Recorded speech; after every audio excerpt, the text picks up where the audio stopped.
yang dia ganti kemasan, terus karena terlalu beda dengan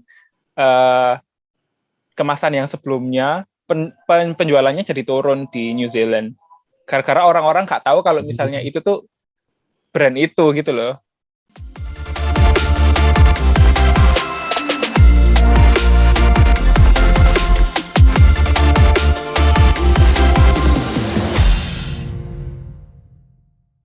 Halo Elevate Squad, welcome back to Elevate Podcast, tentunya di segmen Ruang Kreatif.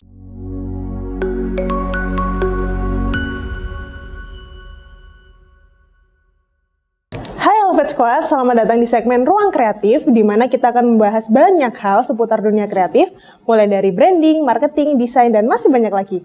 Yuk langsung aja. Balik lagi bareng aku, Reja. Di sini aku nggak sendiri. Di sini aku bareng Jessica. Dan Randy. Ya, di sini kita akan membahas tentang desain perspektif, ya kan. Pastinya sebagai desainer kita punya bermacam-macam perspektif, ya kan. Kira-kira dari kalian sendiri nih, di dunia desain tuh menurut kalian ada jenis-jenis desain yang apa aja sih? Kalau di dunia desain pastinya ada banyak sih ya, kayak branding misalnya, terus ada ilustrasi, ada 3D, ada juga motion design, apa lagi ya? Foto juga termasuk. Ya, termasuk fotografi juga ya. Iya, itu sih. Terus kalau misalnya kalian nih, kan skopnya banyak kan ya desain, tapi pasti kan kita punya kecenderungan masing-masing nggak sih? Ya kan? Ya. Kalau dari kalian sendiri, lebih ke jenis yang mana sih? Kalau aku lebih ke graphic design sih, graphic design atau brand design. Soalnya kalau gambar atau foto sebenarnya dulu sempat suka, cuma nggak benar-benar mendalami gitu. Kalau aku malah lebih di ilustrasinya, soalnya dulu kalau kuliah mesti kalau masalah desain-desain gitu aku mesti kalah dengan teman-temanku. Jadi aku ya udah fokus di ilustrasi. Ya sama sih, aku juga lebih suka di gambar juga, karena emang kan aku background-nya juga gambar ya, jadi lebih cocok di ilustrasi sih sebenarnya. Cuman kalau untuk desain juga ya bisa-bisa aja sih, maksudnya nggak cuman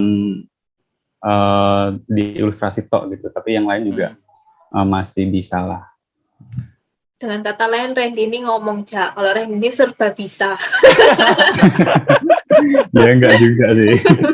Terus kalian ada pengalaman desain gitu nggak sih? Mungkin di luar dari pekerjaan kalian sekarang, mungkin yang unik lah, yang kira-kira sampai, wah, aku pernah desain infografis sehari 100 kali, wah kayak gitu. Rumitnya maksudnya. Kalau aku sih nggak pernah yang se-ekstrim itu ya. Cuman pernah bikin ini sih yang menarik itu, pernah bikin kayak album cover gitu, album cover musisi gitu.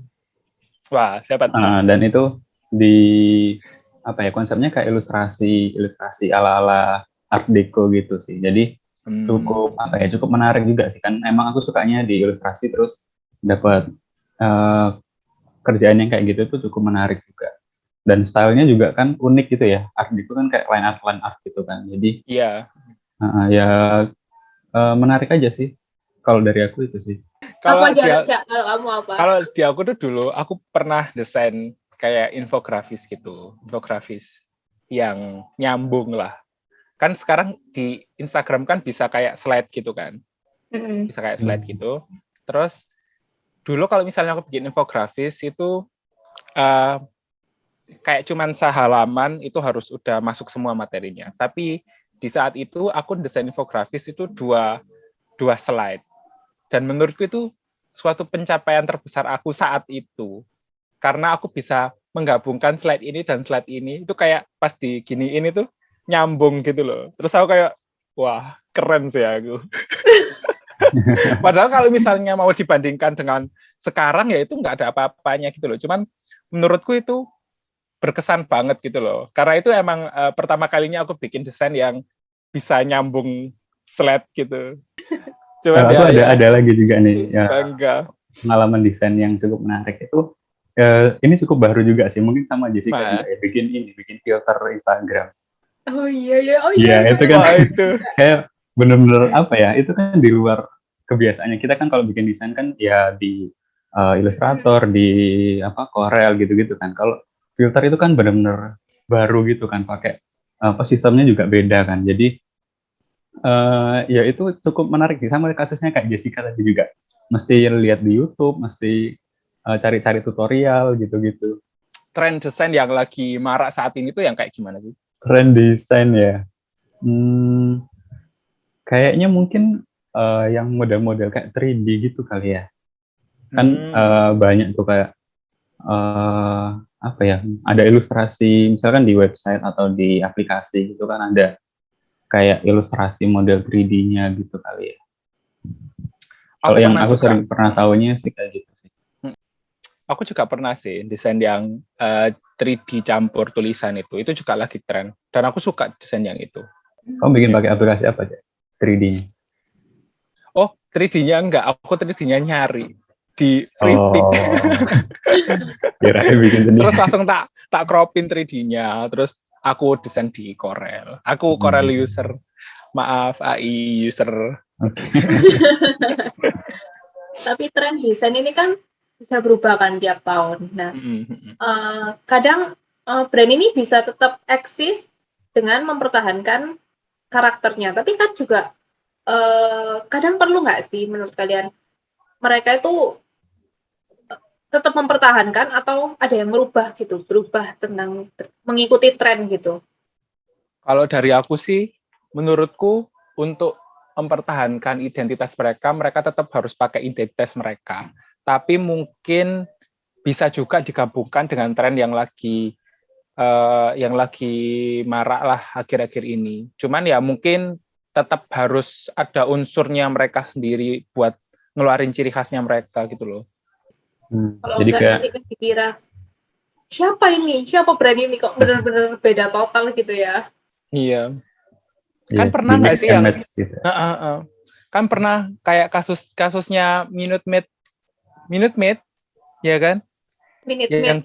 Iya, Minute Maid yang dia yang dia ganti kemasan, terus karena terlalu beda dengan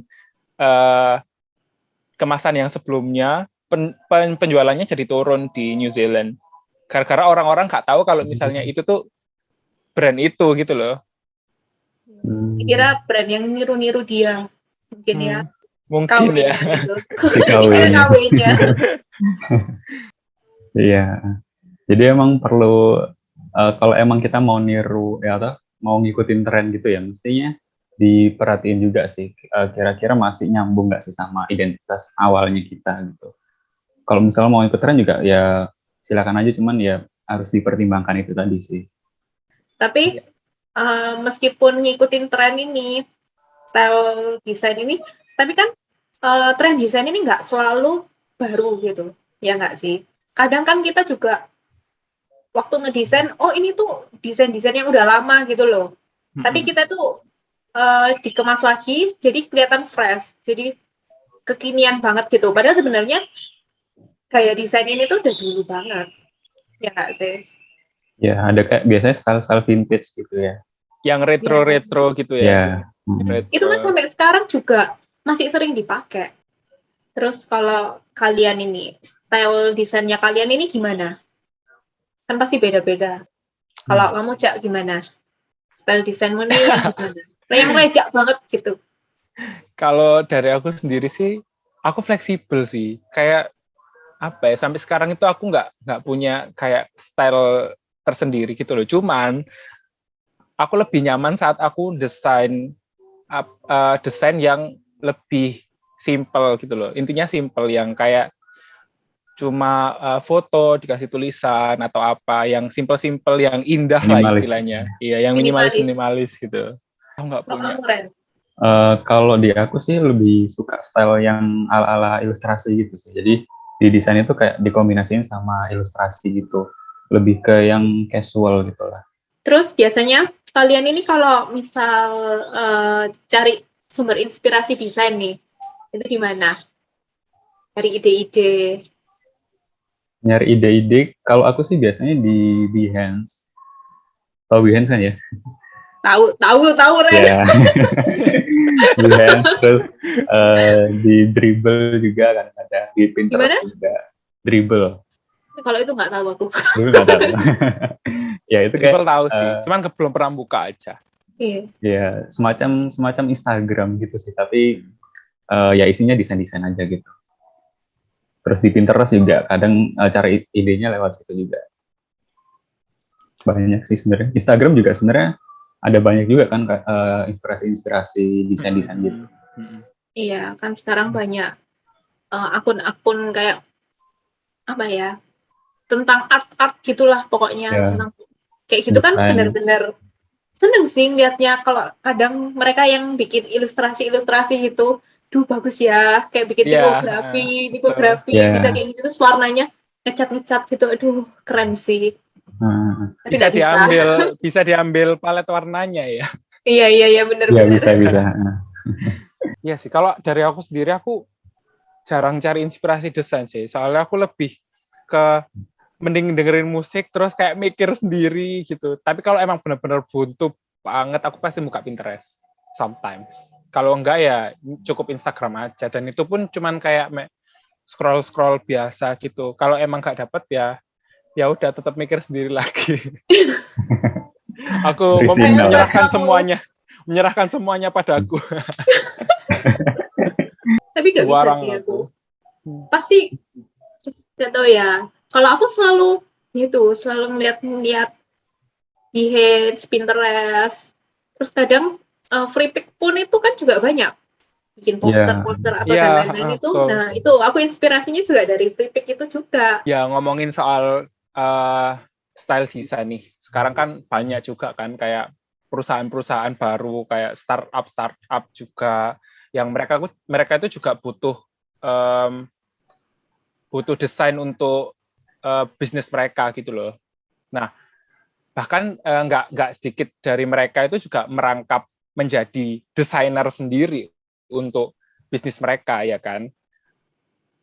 Dan pada akhirnya semua orang itu jadi bisa desain gitu loh, walaupun mungkin nggak semuanya punya taste yang oke untuk dibilang desain profesional atau something seperti itu, ya kan. Iya benar juga sih, maksudnya kalau misalkan kita misalkan ada kayak startup gitu ya, kalau desain mungkin bisa jadi orang yang mendirikannya ini tuh nggak punya background di desain gitu loh, jadi bisa desain sih bisa, cuman ya mungkin belum terlalu terkonsep atau kayak gimana gitu ya. Jadi lebih ke yang basic desain aja gitu. Mungkin ya benar juga sih, semua orang bisa desain sih ya bisa aja, cuman ya baik lagi untuk mengonsep desain yang sesuai dan yang cocok dengan karakter dari brandnya ini belum tentu semua orang bisa gitu kan. Mereka bisa desain tapi mereka belum tentu tahu basic dan ini bagus atau enggaknya gitu nggak ya? Iya, betul. Pasti bisa meningkatkan ininya juga ya, brand identity dari si perusahaannya itu. Kalau desainnya dibuat lebih profesional gitu. Iya, dan itu semakin kita butuh besar brand ini kan kamu butuh desainnya profesional juga, tampilan yang lebih bagus lah pokoknya. Kalau untuk startup ya mungkin awal ya, jadi ya nggak apa-apa. Tapi kalau udah besar brandmu ini, pastilah butuh yang profesional. Yes, benar. Ya jadi karena untuk perusahaan-perusahaan yang lebih besar gitu kan emang butuhnya desain yang lebih profesional. Nah di sini pekerjaan kita inilah yang untuk membuat desain-desain yang seperti itu. Betul ya. Maka dari ya, itu jadi lebih apa ya? Ya emang kita ini tujuannya untuk itu kan. Kita ada di sini tuh tujuannya untuk itu. Membantu brand-brand ini semakin naik. Semakin dikenal gitu ya. Semakin dikenal dan berkembang. Jadi buat kalian yang butuh jasa untuk desain produk-produk media sosial dan brand handling, kalian, hubungi kami. Elevate branding ya. Jangan lupa, bukan yang lain. Menurut kalian sendiri nih, desain yang menarik tuh kayak apa sih?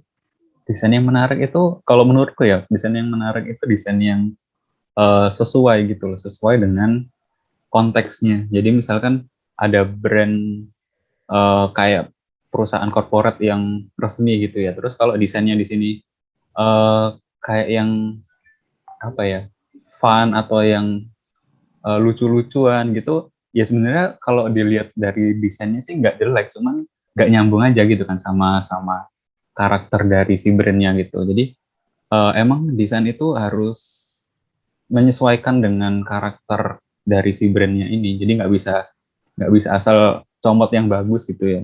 Kan ada juga yang style-style apa gitu ya. Misalnya emang sebenarnya itu bagus, cuman kalau diaplikasikan itu belum tentu sesuai gitu.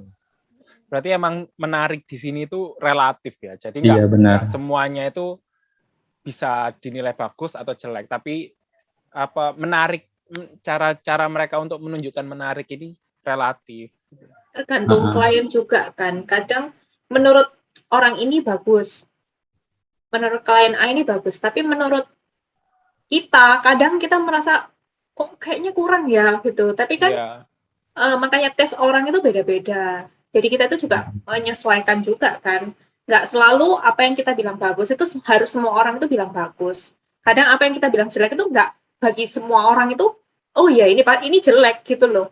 Jadi tergantung sih orang, masing-masing orang ini pemikirannya gimana. Iya. Iya. Tapi dari kalian sendiri ada nggak sih kayak faktor-faktor yang bisa mendukung kualitas desain kalian jadi lebih menarik atau lebih bagus gitu? Bisa jadi itu sih, lebih ke mungkin ini ya, kayak influence atau pengaruh dari inspirasi yang kita punya gitu. Maksudnya kayak gini, misal kita sering lihat desain-desain yang bagus-bagus gitu ya, itu bisa ini sih mungkin ya mempengaruhi kita buat mempengaruhi taste kita gitu loh istilahnya. Jadi semakin sering kita mengkonsumsi dalam tanda kutip ya desain-desain yang berkualitas gitu, bisa jadi kita semakin taste-nya tuh lebih meningkat gitu loh, lebih naik gitu. Kalau kita lihatnya mungkin desain-desain yang agak kurang gitu ya, bisa kita mungkin nggak akan nambah gitu loh taste-nya. Bisa kayak gitu sih kayaknya. Emang dari awal itu emang melihat, meniru, memodifikasi. Ya, amati, tiru, dan modifikasi ya. ATM. Yeay, seru banget nih. Kita udah banyak membahas tentang perspektif desain dari aku, Jess, dan juga Randy. Nah, seperti yang kalian tahu, tren desain selalu update tiap tahunnya.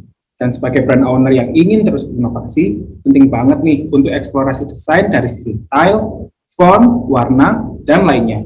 Pastinya tetap sesuai dengan brand identity kalian ya.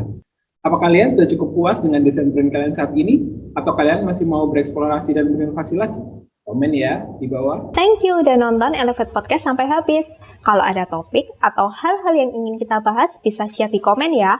Dan jangan lupa untuk dukung kita terus biar kita semangat nih untuk bikin konten yang bermanfaat dan pastinya menghibur.